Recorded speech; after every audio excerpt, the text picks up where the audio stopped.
Hello guys, welcome. Collective reading tayo ngayon, okay?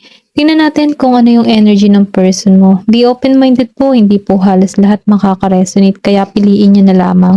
And thank you nga po pala sa mga nag-subscribe, sa mga bumabalik. Welcome po tayo. Start na ako. Give me the message for collective, for no contact situation.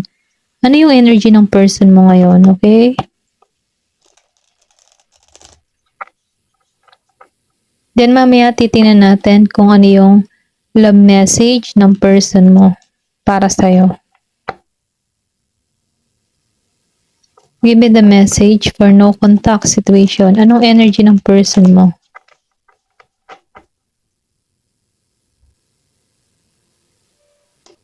Give me the message. Anong energy ng person mo? Meron ka ditong the Tower of Right. Give me the message. Nakikita ko dito yung movement. Biglang pagbabago. May paggising sa connection na to. Then Page of Wands. So, nafe-feel ko dito, no? Meron ditong pagkilos na parating sa'yo. Pero ang energy ng person mo, young energy. Nakikita ko rin dito, no, na meron tong takot sa'yo. Meron tong kinakaharap na takot. Pero gusto nito ng renewal. Meron ka dito na the Death reverse. Gusto niya ng renewal pero hindi niya alam kung paano siya magsisimula dito. The Hanged. Nakahang to eh. Give me the message. Ace of Cups. The Devil reverse. So, itong tao na to, no? May pagbabagong nagaganap sa kanya. Give me more information. Nakikita ko dito yung offer of love.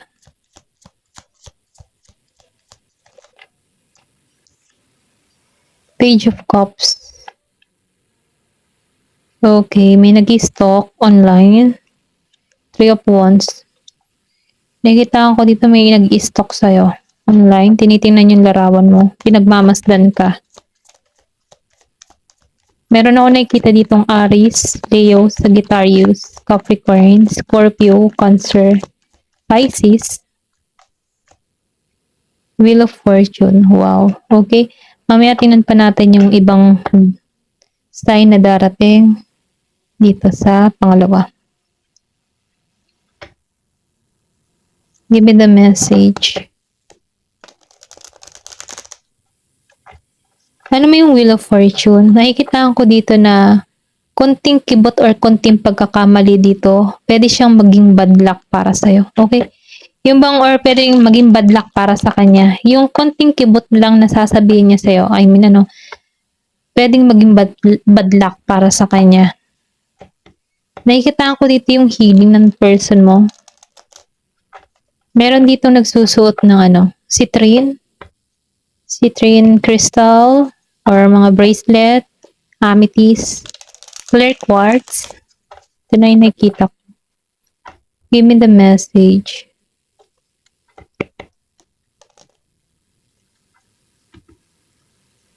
Nakikita ko rin dito, no? Meron ditong patungo sa'yo. Meron itong mga pinaplano. Kumbaga, nag-iintay lang to ng oras. Dito sa Three of Wands. Ito lang yung nakikita ko. Ayan. The Tower upright.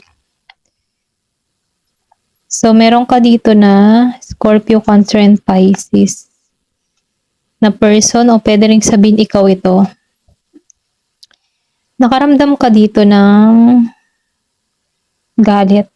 Okay? Meron ka ditong galit na kinakaharap or nararamdaman. Pero kahit may galit kang nararamdaman, meron ka rin mga kaibigan na toxic sa paligid mo. Pwede rin sabihin na hindi to magandang kaibigan para sa'yo, no? Kasi may pagka-toxic. Meron ditong betrayal na ginawa sa'yo. May panlulokong ginawa. Pero ganun pa naman, nakikita ko dito yung disaster na naganap dito sa The Tower. may kaguluhan nangyari dito na may pagkilos or pwede rin sabihin na winasak tong connection na to dahil meron dito panlulokong ginagawa, okay? Then nakikitaan ko rito no sa the tower, meron ka ditong inalisan or meron kang tinanggalan dito na kung saan nagpasya ka dito na lumiban sa ibang direction or nagpasya ka na alisan to. Okay, pero ganun pa man ano sa Nine of Cups, nakikita ko dito na meron kang person ditong ma-pride, ma-ego. Okay? Pero ganun pa man ano, nakikita ko dito yung wealth. May masaganang tao dito, Scorpio, Cancer, and Pisces. Kung ikaw to, no, nakikita ko dito yung swerte na nangyayari sa'yo. Kasi marami ka ditong napagtagumpayan sa Nine of Cups, okay? Ayan, ito na yung nakikita ko dito sa part na to. Then dito, no, sa Page of Wands, upright. So, nakikita ko dito, no, meron kang person dito na may young energy. Childish, isip bata. Itong tao na to, siya yung tipo ng tao na, alam mo yung butike, yung tik-tik ng tik-tik, ano, na natik-tik lang siya, pero hindi siya sigurado sa intention sa'yo. Kumbaga, no, itong tao na ito ay may isip bata. Hindi alam kung ano ba talaga yung gusto niya sa connection na to. Kasi nakikita ko dito na nahihirapan kang makikonnect dito kasi itong tao na ito, hindi niya alam kung ano talaga yung gusto niya mangyari sa connection nyo. Okay? Kaya maybe natauhan ka dito eh. Kasi nakikita ko dito na, syempre may pagkaisip bata siya. So itong tao na to, andun pa siya sa moment na nag-i-explore pa to. Marami pa siyang gustong maganap. Kasi yung energy niya, hindi pa siya matured. Kasi page pa lang siya eh. Hindi katulad ng king or emperor na kung saan may abilidad na talaga na yung responsible na para sa pamilya. Pero itong tao na to, may pagkayang maybe mga teenager or sabihin natin na ang energy nito may pagkabata, hindi pa matured mag-isip, okay? Naglilibang pa sa madaling salita. Then, nakikita ko rin dito na ito yung tao na controlling sa'yo, okay? May pagka-greedy din to. Then, nakikita ko rin dito na madamo to sa attention sa'yo. Maybe no nagsasama kayo, hindi to masyadong nag-o-open up sa'yo. Okay, may pagka-selfish. Then, maybe nahirapan ka ding makisama dito.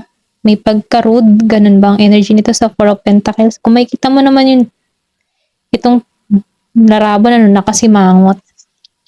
Madamot.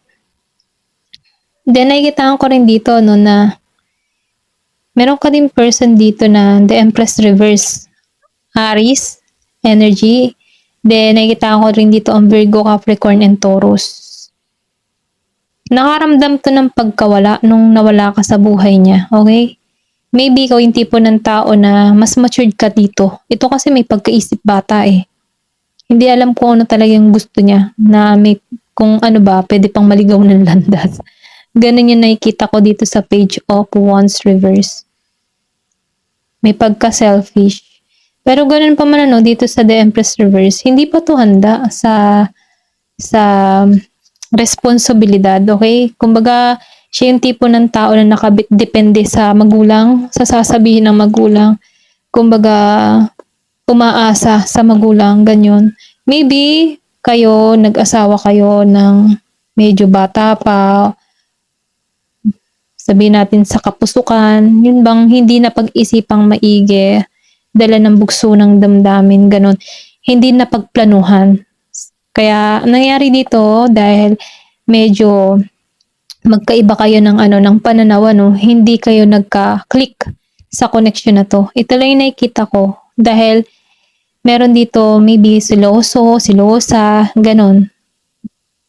Ito lang yung nakikita ko sa The Empress Reverse. Kasi, hindi pa siya handa sa responsibilidad, hindi pa siya handa sa pagiging ama, sa pagiging ina, okay? Kasi andito pa yung energy ng Page of Wands na kung saan itong tao na to, gusto pa niya magliwaliw, gusto pa niya maka-experience ng iba, gusto niya pang magpakasaya or ayaw pa niyang bitawan yung pagiging dalaga or pagiging binata niya. Okay, ito na yung nakikita ko sa The Empress Reverse. Then dito sa The Hangman. So nakita ko dito na itong tao na to nawala. Okay, naligaw ng landas sa madaling salita. So ngayon itong tao nito nakakaramdam to ng pag-aalinlangan sa kanyang sarili. Kasi yung energy niya dito, the hangwan, kumbaga, sige lang siya ng sige. Kumbaga, hindi niya alam yung kahihinat na ng kanyang ginagawa. Yung happy-go-lucky, go lang ng go, ganyan. Pero dahil meron ditong pagkakamali, nawalan siya ng landas or nawala siya. Na lack of control siya sa sitwasyon. Pero itong tao na ito, gusto niyang makipagkitang muli sa iyo, okay? Iniisip ka niya, gusto niyang bumalik muli sa buhay mo, gusto niyang nararamdaman niya kung saan siya bilang parang nararamdaman niya, maybe nag-explore siya. So, dahil sa mga experience na naranasan niya, hindi siya pumatok doon. Kumbaga, nararamdaman pa rin ng tao nito na mas bilong pa rin siya sa'yo, okay? Gusto niya ng pagkikitang muli sa inyo. Gusto niya ng kung halimbawa, live-in lang kayo, gusto ka na nitong pakasalan. Ganon. Kasi, dun siya nagkaroon ng realization eh. Ito lang yung nakikita ko sa Four of Wands. Meron ditong gustong makipagkita ka, gustong bumalik, or pwede rin sabihin, bisitahin ka nito sa inyong bahay. The Devil Reverse. Oh, the Devil Reverse. Meron ditong Capricorn, Aries, Leo, Sagittarius, and Pisces energy. So, nakikita ko dito na ikaw, bukas na yung kaisipan mo eh. Then, nakikita ko dito na sinusunod mo na dito yung kutob mo, yung inner voice mo, yung saloobin mo, yun yung sinusunod mo. Kapag sinabi mong ayoko, yun yung sinusunod mo talaga. Pinaninindigan mo na ayoko, ganyan. Then, nakikita ko rin dito, yung iba sa inyo sobrang, sabihin natin na nakikipaglaban sa pagod ng trabaho, ganyan. Then nakikita ko rin dito yung iba nahihirapan ilabas yung emotion nila, nagtitiis. Maybe meron kang trabaho dito na sobrang mahirap na kung saan talagang nagsusumikap ka para rito. Then nakikita ko rin dito sa The Devil Reverse iniiwasan mo na yung toxic sa paligid mo hanggat maaari. Ayaw mo na ng gulo. Kasi, nakikita ko dito na once na may isip mo lang yung person mo, nagugulo ka, nadidistract ka. Kaya nakikita ko dito yung The Devil Reverse na ayaw mo na siyang kaisipin, Ito dito sa The Devil Reverse. Nakikita ko dito na tinatanggal mo sa buhay mo yung toxic sa paligid mo. Okay? Kasi, lumabas ang Five of Wands eh. Pero nakikita ko dito, yung iba sa inyo, malakas yung intuition, malakas yung maybe open ka na sa spiritual or pwede rin sabihin na may pagka-spiritual ka ng tao. Na kung saan, aware ka sa mga nagaganap, aware ka sa mga kutob-kutob mo na sinusunod mo ito. Then, nafe-feel ko din dito, excuse me. Gusto ng person mo talagang bumalik sa'yo. Ito na yung nakikita ko. Gusto nitong pumunta sa'yo dito sa Five of Wands. Gusto nitong ayusin yung conflict. Gusto nitong makipagkasundo. Pero dahil nasa the high priestess energy ka, nagiging kang advance mag-isip. Ganon. Kumbaga, mas pinagtutuunan mo na muna yung kahihinatnan. Okay? Hindi ka basta-basta sige ng sige pag dumating tong tao nito. Mas pinagtutuunan mo yung pag-a-advance mo mag-isip para rito sa tao na to. Yung tipo na, kaya, baka sakali kaya, or kaya, yung nagkakaroon ka na dito ng vision para rito, kung magsasama muli kayo, okay? Then dito, sa Ace of Cups, upright, meron ka ditong Ace of Swords, Gemini, Aquarius, and Libra, and Three of Swords reverse, Gemini, Aquarius, and Libra, and Scorpio, Cancer, and Pisces. So, itong taon na to, nakikita ko dito na nakakaramdam to ng trap sa kanyang nararamdaman, sa kanyang emotion.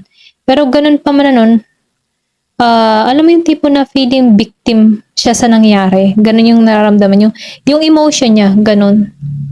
Gusto nitong mapag-isa. Gusto nitong makawala sa ganitong emotion. Maybe nasa healing process ito. Dahil lumabas ang Three of Swords reverse. So, nakikitaan ko dito na nasa healing process siya, tinatama niya na yung kanyang mga pagkakamali, nagninilay-nilay itong tao na to, then nilalet go niya na yung mga masasakit na experience niya sa nakaraan. Pwedeng ikaw to, na nagninilay-nilay, nagpapatawad ka na, hinahanap mo na yung kapatawaran, then na-overcome mo na lahat ng mga pain na naramdaman mo, okay? Then nakikita ko rin dito no, sa Ace of Cups, meron dito patungo sa'yo Pwedeng person mo to, pwedeng sabihin na meron ka ditong secret admirer na kung saan meron tong intention sa'yo. Ito rin nakikita ko dito sa lotus flower. Meron ditong gustong ipahayag yung kanyang nararamdaman. Gusto niya, nakikita ko dito yung lalim ng nararamdaman, okay? Meron dito nagkaka-interest sa'yo. Pwede rin sabihin, person mo to, gusto niya ng new beginning sa inyo, okay? Scorpio, Cancer, and Pisces, kung meron kang ganung person. Then dito no sa Page of Cups, upright, tingnan pa natin dito, Scorpio, Cancer, and Pisces. Then nakikita ko rin dito, yon Scorpio, Cancer, and Pisces ang lumabas. Sa Page of Cups, meron ditong tumitingin sa larawan mo, meron ditong nagsusubaybay, nag-i-stalk sa'yo, no? Pinagmamasdan ka niya, okay? Meron ditong Year of the Pig. Pwedeng ikaw to, Year of the Pig. Ako nakikita dito, and Year of the Rat. Then nakikita ko rin dito, no, na miss ka ng tao na to, gusto nitong maayos yung problema ninyong dalawa sa Page of Cups. Pinagmamasdan ka niya. Gusto nito ng new beginning sa inyong dalawa. Meron kasi ditong nawasak, okay? Meron ako nakikitang nawasak dito, pero itong tao na ito, nakikitaan ka niya na lumalago ka, may pangyayari or nagaganap sa buhay mo. Gusto kanyang yakapin, ito lang nakikita ko. Gusto niyang maayos. Pwede rin sabihin na once na nakikita ka nito, nakakaramdam to ng tensyon sa kanyang nararamdaman. Nakikitaan ko dito yung travel kailangan ng travel para makatungo sa'yo.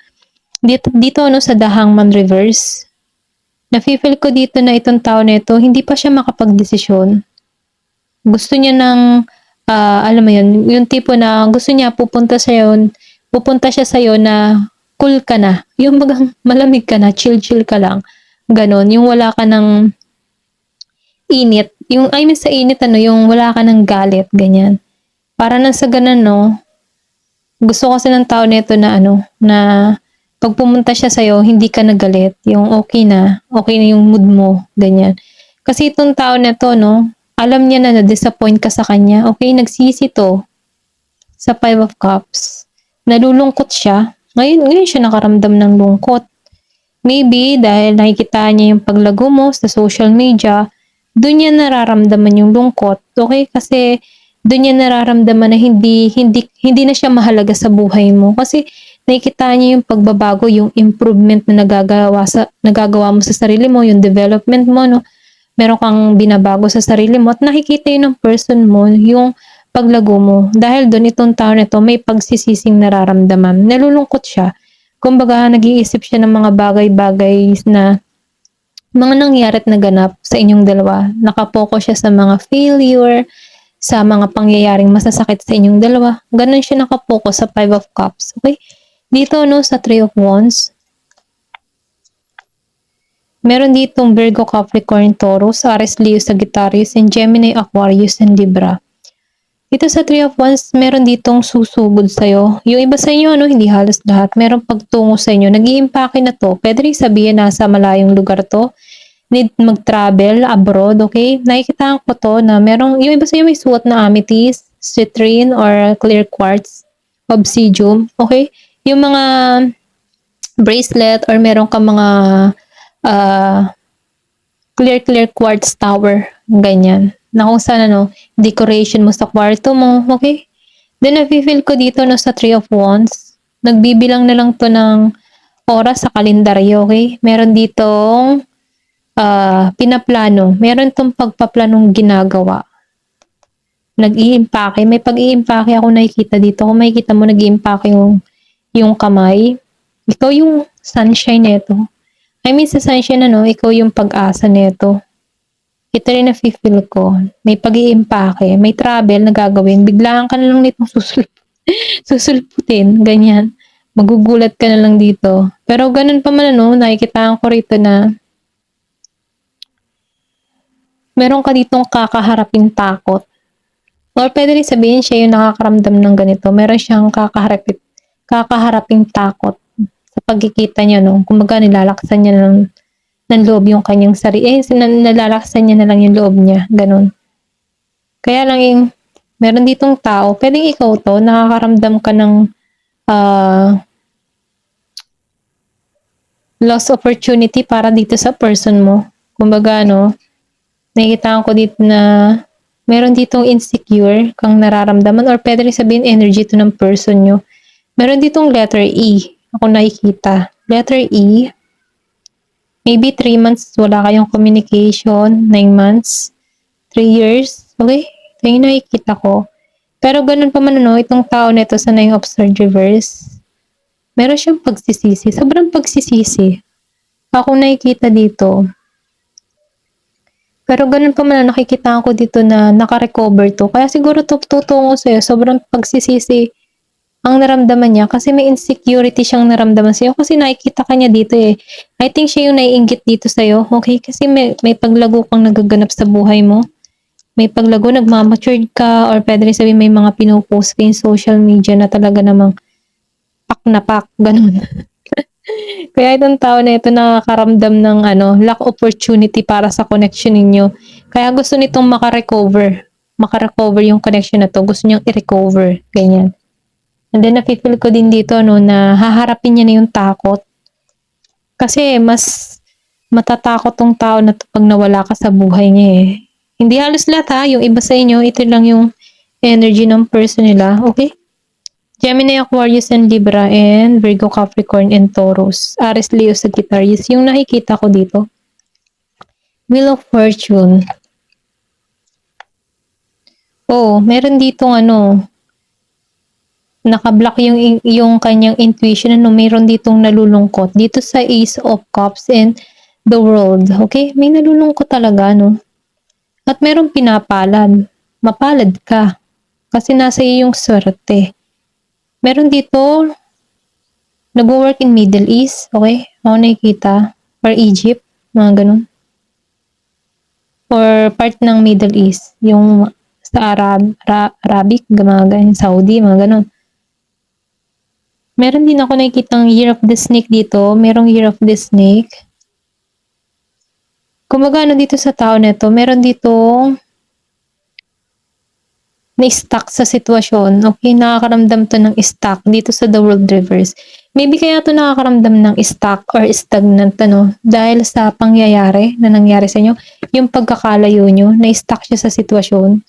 Sarado yung kanyang intuition, hindi niya pinag-iisipan mag-iga, Feeling ng tao nito, dun lang siya nakapokus sa mga nawala sa kanya, na kung saan ito yung nagpapaandar sa kanya yung kalungkutan na nararamdaman niya. Kasi, naka-stuck siya eh. Maybe, hindi pa rin to nakaka-moving on, pero dahil nakikita ka na nagbabago, okay, na-stuck siya. Pero ganun pa man nakikita ko dito na meron ditong tutungo sa'yo. May pagpunta sa'yo. Dahil the Wheel of Fortune. Meron magandang kapalarang naghihintay sa'yo. Okay? Kailangan lang tanggalan yung takot dito kasi may takot ng person may humarap sa'yo. Tingnan natin kung ano yung message, love message pinararating sa'yo, kung ano yung mensahe para sa'yo. Para mas maging klaro. Give me the message. Ano yung love message para kay collective yan? Para sa'yo. Give me the message. Ano yung message para sa'yo? Give me the message. Ayan. Ito yung mensahe sa'yo, Meron ka ditong engagement. Oh. Okay? Ayan, sorry. Your love, ayan. Your love life is soon ascending to the higher level of commitment. O, di ba? Meron patungo sa'yo. Ayaw ka ng pakawalan nito. Meron ditong ikakasal or may magbibigay dito sa'yo ng sing-sing malapit na. Na kung saan ano, mararamdaman mo dito na tinataas ka. Ganyan. Engagement, okay? Meron ditong unrequited feelings. There is not enough, sorry. Ano ba yan? There is not enough love to keep this relationship going in healthy way. So, meron din ditong unrequited feelings na kung saan hindi patas yung nararamdaman. Pwede rin sabihin, hindi halos lahat sa part na to, may ganun kang person, or pwede rin sabihin, ganito yung nararamdaman mo. Parang hindi equal. Na kung saan, mas pipiliin mo dito yung healthy choice para sa'yo. Parang ayaw mo na ipagpatuloy dito. Okay? Yung iba sa inyo, ito naman nararamdaman, unrequited feelings. Letting go. Meron ka ditong letting go. If someone leave you confused more than comforted, you need to release their access to you. O, diba? So, sinasabihan ka dito, kapag inalisan ka at parang nag-alinlangan sa iyo, kaysa ikaw ay i-comfort ka, tapos inalisan ka pa. Kumbaga mas pinili niyang umalis kaysa i-comfort ka or kaysa ayusin yung relasyon nyo. So, ibig sabihin, mas maigi pang i-let go mo na dutong tao na to kasi hindi na siya makakabuti para sa'yo. Okay? Ayan lang yung pagkakaunawa ng aking utak dito. Pero ganun pa man dahil marami kang matatalino dito, okay? Kayo na lang umunawa dito sa if someone leave you confused more than comforted, you need to release their access to you, okay? Kailangan mo ng pakawalan. Give me the message. Ayan. They are the one. Meron ditong they are the one. Oh, you have already met the romantic partner you seek. So, meron dito, natagpuan mo na daw yung romantiko na para sa'yo. So, romantic na partner na hinahanap mo. Ayan. Pasensya na, hindi tayo kagalingan sa English at taminado ako doon. Meron ditong pay attention to sign. The synchronicities you have been noticing are not coincidence. So, yung mga sign na nakikita mo, hindi yung coincidence. Okay? Give me the message. Ayan. Meron ka dito. Be optimistic. Ayan. Be optimistic. Keep in mind that you create your reality. You can attract love with a negative mindset. Huwag ka mawala ng pag-asa. Okay? Ikaw mismo din na makakapag-create ng totoo. Or sabihin natin na hindi mo naman ma-attract dito yung pag-ibig kapag nasa negatibo kang pag-iisip. Kumbaga, para ma-attract mo yung totoong tao para sa'yo, kailangan mo dito maging kang positibo para ito'y mapunta sa realidad. Huwag kang mawawala ng pag-asa. Be optimistic, okay? Meron ka ditong gratitude. So, gratitude naman tayo. You need to be grateful for the love already present in your life to attract more of it. Sinasabihan ka dito, magpasalamat ka, okay? Magpasalamat ka sa mga pag-ibig na dumadating. Kasi nakikita ko dito na yung love kasi nagmumula yan sa atin, Once na nagpapasalamat tayo, mas ma-attract natin yung gusto nating mangyari sa ating buhay. Okay? Ito rin nafe-feel ko kasi once na minamahal mo yung sarili mo, syempre ma-attract mo din yung tao na nagmamahal din sa sarili nila. Once na marunong ka magmahal sa sarili mo, yun din yung ma-attract mo. Kasi hindi mo hahayaan din Kasi kung gaano mo kamahal yung sarili mo, ganun din yung pagpapahalaga mo sa isang relasyon para hindi to mawala sa'yo. Okay? Ito lang yung nakikita ko. Pero syempre, may kanya-kanya tayong opinion dito. Kung ano yung pupukaw sa iyo, kung ano yung pagkakaunawa mo, ay doon ka mag-focus. Then dito, sa unbreakable love, this person has genuine love for you. You can overcome any issues that may arise. Okay? Ayan, unbreakable love. Yan, meron ka ditong tao na totoong magmamahal sa'yo. Maybe, pwede rin sabihin na bago tong taong parating sa'yo. Na kung saan, lahat ng mga naging issue in the past, ah, meron pa rin ditong papasok na tao sa'yo na totoong magmamahal sa'yo. Okay? Ayan. Ayan lang yung pagkakaunawa ko dito. Ayan. Ayan po, hanggang dito na lamang po. Thank you for watching. Love and peace.